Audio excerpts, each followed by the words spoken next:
खबर बिहार के कैमूर जिले से आ रही है, जहां आज चैनपुर विधानसभा क्षेत्र अंतर्गत भगवानपुर प्रखंड क्षेत्र अंतर्गत पंचायत टोडी के सुअरा नदी के भाड़ाखांड में एक ऐतिहासिक पुल का शिलान्यास किया गया।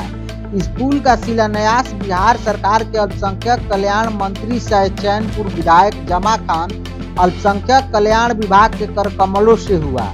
इस अवसर पर हजारों ग्रामीणों की उपस्थिति में इस पल को और भी ऐतिहासिक बना दिया। पिछले 50 वर्षों से पुल का सपना देख रहे ग्रामीणों के लिए आज का दिन एक मील का पत्थर साबित हुआ। इस पुल के निर्माण से उन गांवों के बीच आवागमन की नई राह खुलेगी, जिन्हें आज तक संचार के लिहाज से कई कठिनाइयों का सामना करना पड़ता था। ये पुल लगभग 4 करोड़ 44 लाख रुपए की लागत से बनेगा, जिसकी लंबाई 160 फीट और चौड़ाई 24 फीट होगी। यह पुल ग्रामीणों के लिए न केवल एक संरचनात्मक विकास का प्रतीक होगा, बल्कि आसपास के कई गांवों के जीवन में भी एक नई ऊर्जा का संचार करेगा।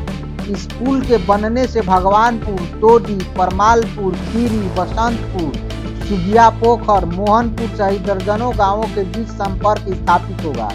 अब इन गांवों के लोग आसानी से एक दूसरे से जुड़ सकेंगे, जिससे उनकी सामाजिक और आर्थिक स्थिति में सुधार आएगा। इस ऐतिहासिक कार्यक्रम में RWD विभाग के सहायक अभियंता, कनीय अभियंता तथा सैकड़ों की तादाद में ग्रामीण भी मौजूद रहे। ग्रामीणों का उत्साह और समर्थन शिलान्यास समारोह में उपस्थित ग्रामीणों ने इस ऐतिहासिक परियोजना के लिए राज्य सरकार और बिहार सरकार के अल्पसंख्यक कल्याण मंत्री जमा खान का आभार व्यक्त किया। उन्होंने इस पुल के बनने से अपनी जिंदगी में एक नई दिशा मिलने की बात की और पुल निर्माण के लिए अपनी पूरी शुभकामनाएं दी। आज का शिलान्यास समारोह क्षेत्र के विकास की ओर एक और महत्वपूर्ण कदम साबित हुआ है। यह पुल न केवल सड़कों के बीच की दूरी को कम करेगा, बल्कि विकास की नई उम्मीदों का द्वार खोलेगा।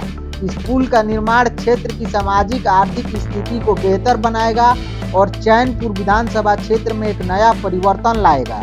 में ये भाड़ाखांड का बीज पुल का डिमांड बरसों से था। मैं यहाँ से 3 बार चुनाव लड़ा हूँ और बराबर चर्चा होती रही है कि देश के आजाद होने के बाद भी यहाँ के लोगों की मांग रही, कुछ यहाँ से चले भी गए, उस समय से मांग थी, लेकिन भाड़ाखांड का ब्रिज ये पुल नहीं बन सका था। लेकिन जब मैं आया लगभग 25-30 गाँव इसे लाभ मिलेगा। उन लोगों की एक मांग थी कि मंत्री जी हम लोगों को चाहिए, मैंने वादा भी किया था। और मैं NDA सरकार को धन्यवाद देना चाहता हूँ, लोकप्रिय नेता नीतीश कुमार जी को धन्यवाद देना चाहता हूँ, जिन्होंने मेरी मांग पर मैंने पूरा किया। ऐसे कई ब्रिज मैंने दिया है। 5 करोड़ की लागत से ये पुल बन रहा है, ये रोड भी बनेगा और हमें लगता है कि 25 से 30 गाँव में 25,000 आदमियों को यहाँ फायदा मिलेगा। और ये लोग कम से कम मुझे लगता है 30-32 किलोमीटर घूम के जाते थे। हमारी बहनें जाती थी, मेरी माँ जाती थी, बुजुर्ग मेरे जाते थे, अभिभावक जाते थे, जो कष्ट होता था हमको देखकर। मैंने वादा किया था, वादा के मुताबिक मैं बहुत खुश हूँ NDA सरकार नेता नीतीश कुमार से, जिन्होंने इस वादा को, मेरे वादा को पूरा उन्होंने किया। आज इसका मैं शिलान्यास कर रहा हूँ, बहुत जल्द काम लग जाएगा।